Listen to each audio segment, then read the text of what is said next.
औज़ुबिल्लाहिमिनश्शैतानिर्रजीम बिस्मिल्लाहिर्रहमानिर्रहीम। हमारे पास आज हम फर्स्ट चैप्टर के एमसीक्यूज़ हैं, ठीक है। अगर हम लोग न्यूमेरिकल्स की बात करें तो यहाँ से न्यूमेरिकल्स वगैरह बिल्कुल भी पेपर में नहीं आते।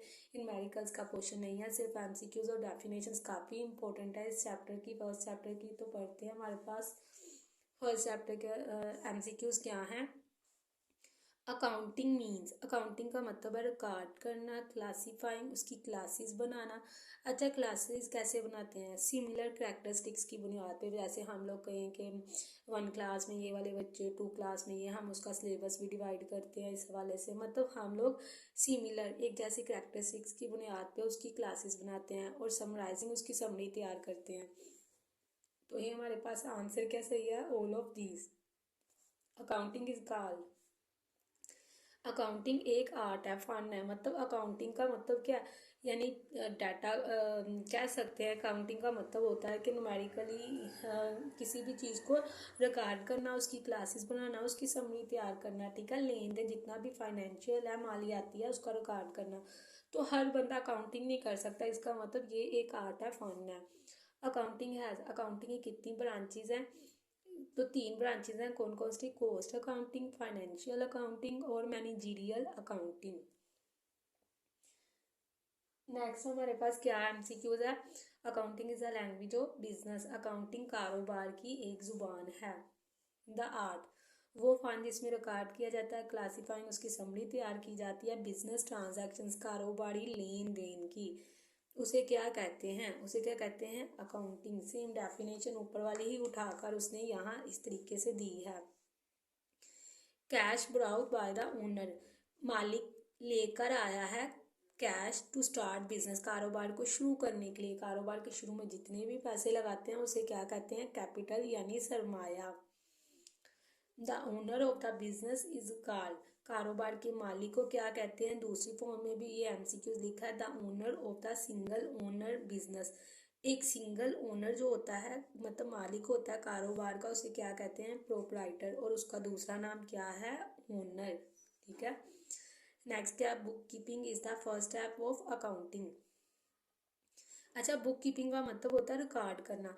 तो रिकॉर्ड करना देखा जाए तो अकाउंटिंग का कौन सा है हमारे पास स्टेप? फर्स्ट स्टेप है। तो इसका मतलब है बुक कीपिंग एक हिस्सा है किसका? अकाउंटिंग का। नेक्स्ट उसने एमसीक्यूज क्या दिया है? The term accounting and book keeping are, तो दोनों क्या है? डिफरेंट है। क्यों? क्योंकि अकाउंटिंग तो एक कम्प्रीहेंसिव सब्जेक्ट है, ठीक है। उसमें बहुत सी चीज़ें हैं, लेकिन बुक कीपिंग तो सिर्फ क्या है? रिकॉर्ड करना। कैश इन्वेस्टेड, पैसे लगाए हैं कार मालिक की तरफ से, बाय ओनर मतलब तरफ से, उसे क्या कहेंगे? कैपिटल यानी सरमाया। Any legal activity for earning profit, कोई भी कानूनी सरगर्मी, काम जो किया जाता है मुनाफा कमाने के लिए, इसे कॉल बिजनेस, उसे क्या कहते हैं? बिजनेस। अ पर्सन, वो शख्स, हु प्रोवाइड हिज सर्विसेज, जो अपनी खिदमात देता है। अच्छा, देखा जाए अगर कोई शख्स अपनी खिदमात दे रहा है, ठीक है, उसे क्या कहेंगे? On the basis of previous skills, उसके पास कोई फंड मौजूद है, उसे कहते हैं प्रोफेशनल। प्रोफेशनल का मतलब होता है पेशा। अगर हम पेशे की डेफिनेशन करें तो जब भी कोई शख्स अपनी जो खिदमात है वो हुनरमंदी की बुनियाद पे पेश करता है कीमतन, उसे कहते हैं पेशा। जैसे डॉक्टर, वकील, उस्ताद। तो असल में ये एक स्किल होती है जिसकी बुनियाद पर अपनी खिदमात दे रहे होते हैं, ठीक है, वो चीज़ें नहीं बना रहे होते। Book keeping provides the, book keeping फराहम करता है प्राइमरी इंफॉर्मेशन, इब्तदाई मालूमात। क्योंकि अकाउंटिंग की पहली मालूमात क्या पढ़ी थी हमने? यही चीज़ पढ़ी थी यहाँ पर, रिकॉर्डिंग, ठीक है। तो ये प्राइमरी इंफॉर्मेशन है। A summary of transaction is related to a person और थिंग, कोई भी ऐसी समरी लेन देन की जो ताल्लुक़ रखती है किसी शख्स या चीज़ से, उसे क्या कहते हैं? अकाउंट। अकाउंट का मतलब क्या होता है? खाता। मतलब हम अपने कारोबार में किसी शख्स के मुतल्लिक, यानी जैसे हमने इस शख्स से इतने पैसे लिए हैं, असद से इतने लिए हैं या इतने दिए हैं, या फिर हमने इतनी चीज़ खरीद रखी है और वो हमारे गोदाम में पड़ी हुई है, तो ये किस चीज़ के बारे में बात कर रहे हैं? हमने उनका खाता बना रखा है और उसमें उसका रिकॉर्ड रखने हैं। A person who invest the money in business is called, वो शख्स जो कारोबार में पैसे लगाता है उसे क्या कहते हैं? ओनर यानी प्रोप्राइटर।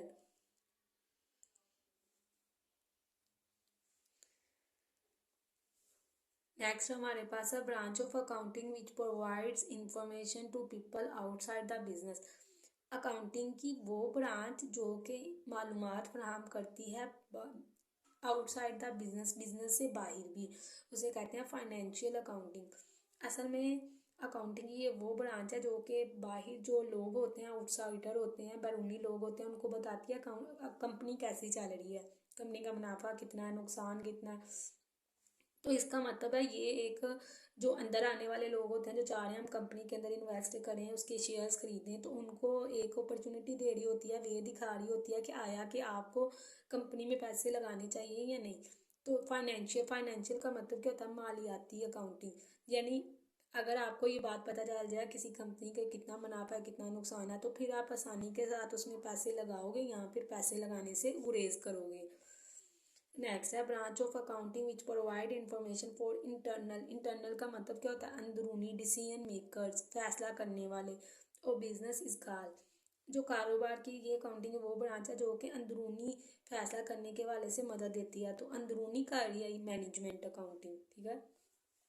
मैनेजमेंट का मतलब क्या होता है, मैनेज करना, इंतज़ाम संभालना। तो इंतज़ाम संभालना डिसीजन मेकर्स ही करते हैं और वो सिर्फ अंदरूनी मामलात के हवाले से ही करते हैं, ठीक है। नेक्स्ट हमारे पास एमसीक्यूज क्या है, the basic main object purpose of the business. तो किसी भी कारोबार का बुनियादी मकसद क्या होता है, प्रॉफिट अर्निंग, मुनाफा कमाना। नेक्स्ट एमसीक्यूज करने से पहले आप सबसे एक छोटी सी रिक्वेस्ट है कि मेरे कुछ कोलीग्स हैं जो कि यतीम खाना खोलने के बहुत ख्वाहिशमंद हैं, उसके लिए फंड इकट्ठा कर रहे हैं। अगर आप नेकी के इस काम में अपनी कंट्रीब्यूशन करना चाहते हैं तो जो डिस्क्रिप्शन में नंबर दिया गया है उस पर जायज़ कैश करवा सकते हैं, या इस हवाले से आप कोई भी राय देना चाहते हैं, कोई भी आपको इंफॉर्मेशन पता है तो आप नीचे कमेंट बॉक्स में बता सकते हैं। And don't forget to subscribe my channel and like my video. तो पढ़ते हैं नेक्स्ट एमसीक्यूज क्या है, the price of goods and services. Price कीमत चीज़ों की या खिदमात की, sold during an accounting period, जो अकाउंटिंग पीरियड के दौरान बेची जाती हैं उसे क्या कहते हैं, उसे क्या कहते हैं, रेवेन्यू यानी इनकम। अगर सपोज बच्चे आप कोई चीज़ बना रहे हो या फिर आप किसी को पढ़ा रहे हो तो आप क्या करोगे, उसके बदले में पैसे कमाओगे।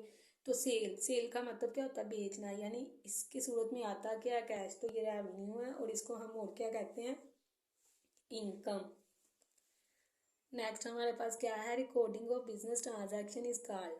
हम जो सिर्फ रिकॉर्ड करते हैं, हमने पहले भी ये घुमा फिरा के काफ़ी दफ़ा एमसीक्यूज दे रहा है, रिकॉर्डिंग सिर्फ करना क्या कहलाता है, book keeping. For the business capital is, अगर हम कोई कारोबार कर रहे हैं उसके लिए जो हम शुरू में लगाएंगे उसे कहेंगे कैपिटल, और वो होता क्या है, लाइबिलिटी, जिम्मेदारी। क्यों, क्योंकि अगर हम कारोबार में कैपिटल नहीं लाएंगे तो हम इसके बगैर सोच भी नहीं सकते कि आया कि हमें कारोबार करना है या नहीं। सिर्फ ऐसे बैठ के कुछ भी नहीं होता, ठीक है। कारोबार के शुरू में हम एडवांस के तौर पर, चाहे हम कोई भी कारोबार शुरू कर रहे हैं, बिल्डिंग रेंट पे लें, ठीक है, काम माल लाएंगे, मजदूर लाएंगे, तो सबको पैसे देंगे, मशीनरी खरीदेंगे, जितनी भी चीज़ें लगेंगी वो सारे का सारा कैपिटल होगा। नेक्स्ट हमारे पास है assets of a business are called. Assets का मतलब होता है असासाजात। कारोबार के जो असासाजात होते हैं उसको रिसोर्सेज कहते हैं। रिसोर्सेज का मतलब होता है ऐसे सोर्सेज, ऐसे जराए जिनको हम बार बार कारोबार में क्या करते हैं, इस्तेमाल करते हैं, ठीक है। जैसे मशीनरी है, फर्नीचर है, तो हमारी कारोबार में जो भी चीज़ें ये होंगी हम इन्हें रिसोर्सेज कहेंगे क्योंकि इन्हें बार बार यूज़ करते हैं। रिसोर्सेज किसको कहा जा रहा है, एसेट्स को। Assets which provide benefits for more than one accounting period, जो एक साल से ज़्यादा अरसे के लिए एसेट्स फ़ायदा देते हैं उन्हें कहते हैं फिक्स एसेट्स, और जो एक से कम अरसे के लिए फ़ायदा देते हैं उसे कहते हैं current assets. Banking is an example of business. Banking किसकी एग्जाम्पल है, सर्विसेज की। जैसे बैंकिंग का कारोबार मतलब बैंक जितने भी HBL UBL, उसके अलावा देखा जाए तो होटल्स वगैरह, ठीक है। तो होटल वगैरह चीज़ें नहीं बनाते हैं बल्कि वो क्या करते हैं, सर्विसेज देते हैं, खिदमात देते हैं और उसके ज़रिए से पैसे कमाते हैं। और मैन्युफैक्चरिंग का मतलब क्या होता है, बनाना। और ट्रेडिंग का मतलब क्या होता है, बनी हुई चीज़ की खरीदो फरोख्त करना। Next MCQs, all the things purchase for resale purpose are called, या फिर purchase of things for resale purpose are called. अगर आप चीज़ें खरीद रहे हो, परचेज का मतलब होता है खरीदना, उसको बेचने की गर्ज से, तो उसे क्या कहते हैं, गुड्स। क्योंकि गुड्स का मतलब क्या है, यानी आपको चीज़ बनाने के लिए जितनी भी चीज़ें दरकार होंगी आप उन सारों को यहाँ पे क्या कहोगे, गुड्स। आपने चीज़ें पहले परचेज की हैं उसको बेचने की गर्ज से। और गुड्स का दूसरा नाम क्या है, मर्चेंडाइज। ठीक है, गुड्स का दूसरा नाम क्या है, मर्चेंडाइज। नेक्स्ट है हमारे पास, according to this concept business and owner has a separate entity. किस कॉन्सेप्ट के मुताबिक मालिक और बिजनेस दोनों अलग अलग कॉन्सेप्ट हैं, दोनों की अलग अलग शनाख्त है, एंटिटी है, आइडेंटिफिकेशन है, उसे क्या कहते हैं। नीचे कोई भी आंसर सही नहीं है, इसका सही आंसर क्या है, business entity concept, business entity concept.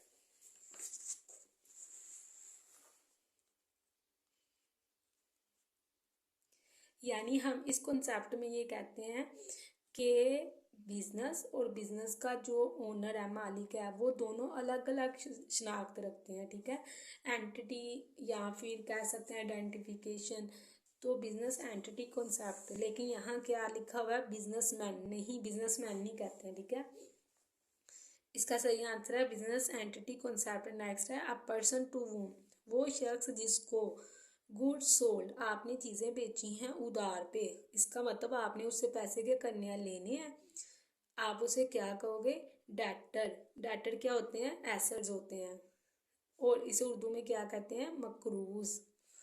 Next क्या है, in business the discount is receive, आपने डिस्काउंट क्या किया, रिसीव किया।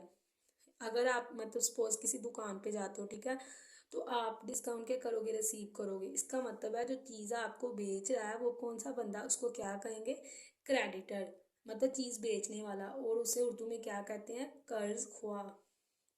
ठीक है, वो डिस्काउंट, आप उससे डिस्काउंट क्या कर रहे हो, रिसीव कर रहे हो, लेकिन उसकी जगह आपके साथ सोचो तो वो डिस्काउंट क्या कर रहा है, अलाउ कर रहा है। फिर हाँ, हम यही से देखते हैं, the discount is receive from, मतलब मैं दुकान पे गई, मुझे डिस्काउंट रिसीव हुआ, तो मैंने किससे रिसीव किया, क्रेडिटर से। नेक्स्ट क्या है, the properties own by business are car, वो प्रॉपर्टीज, वो सारी चीज़ें जो कि मलकियत होती हैं बिजनेस की। या फिर आगे क्या लिखा है, all economic resources own by an organization, फिर से रिसोर्सेज। ठीक है, और वो सारी की सारी जायदाद जो किसी भी कारोबार की मलकियत होती है तो उसे क्या कहते हैं, एसेट्स। नोटिस किया जाए तो बच्चे यहाँ जो शुरू में लगाने की कोई बात नहीं हो रही, बल्कि वो कह रहा है वो सारी जायदाद जो कि कारोबार की मलकियत होती है, या फिर वो सारे के सारे रिसोर्सेज जो मलकियत होते हैं किसी भी ऑर्गेनाइजेशन की। ऑर्गेनाइजेशन किसे कहते हैं, तंजीम को, आजर को, चीज़ बनाने वाले को। ठीक है, इसको आजर भी कह सकते हैं, और क्या कह सकते हैं, नाजम। ठीक है, तो इन्हें क्या कहेंगे, एसेट्स। डिस्काउंट, अच्छा उसने ये नहीं बताया डिस्काउंट अलाउ है या रिसीव है, तो इसका मतलब है ये हमारे पास क्या होगा, एक्सपेंस होगा। ठीक है, तो यहाँ तक हमारे एमसीक्यूज हैं। इंशाल्लाह हम नेक्स्ट वीडियो में नेक्स्ट एमसीक्यूज करेंगे। अगर आपको कोई भी डाउट है किसी भी एमसीक्यू से रिलेटेड तो आप कमेंट बॉक्स में पूछ सकते हैं।